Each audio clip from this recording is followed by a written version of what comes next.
ഈ 19 സിനിമകളെ നിരോധിച്ചതിനെ കുറിച്ച് എന്താണ് അഭിപ്രായം? ചേട്ടാ, ഞാനേ ഇപ്പോൾ ഈ ഇതിൽ ജോയിൻ ചെയ്തിട്ട് ഫസ്റ്റ് പരിപാടി എന്താണ്, ഞാൻ അക്കാദമിയിൽ മെമ്പറായിട്ട് ഫസ്റ്റ് പരിപാടിയാണ്.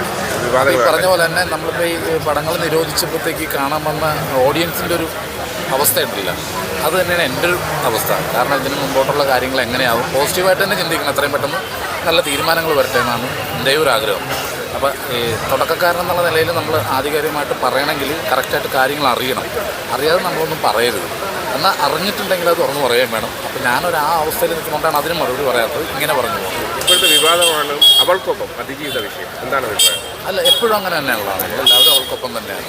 അപ്പോൾ നമ്മൾ വീട്ടിലാണെങ്കിൽ അച്ഛനും അമ്മയും തമ്മിൽ വഴക്കിട്ട് നമ്മൾ അമ്മയുടെ സൈഡിൽ നിൽക്കുകയുള്ളൂ. അത് പണ്ട് മുതലുള്ളൊരു കീഴ്വഴക്കോ അത് എപ്പോഴും അങ്ങനെ തന്നെ ഉണ്ടാവുള്ളൂ. പുതിയ പ്രോജക്റ്റ് ഇപ്പോൾ ഞാൻ പുതിയ പടം ഡയറക്റ്റ് ചെയ്യുക. ജനുവരിയിൽ എൻ്റെ പടം തുടങ്ങി. ഫസ്റ്റ് ടൈം അല്ല, 1-2 ഞാനിങ്ങനെ ആന്തോളജി മൂവി ചെയ്തിട്ടുണ്ട്.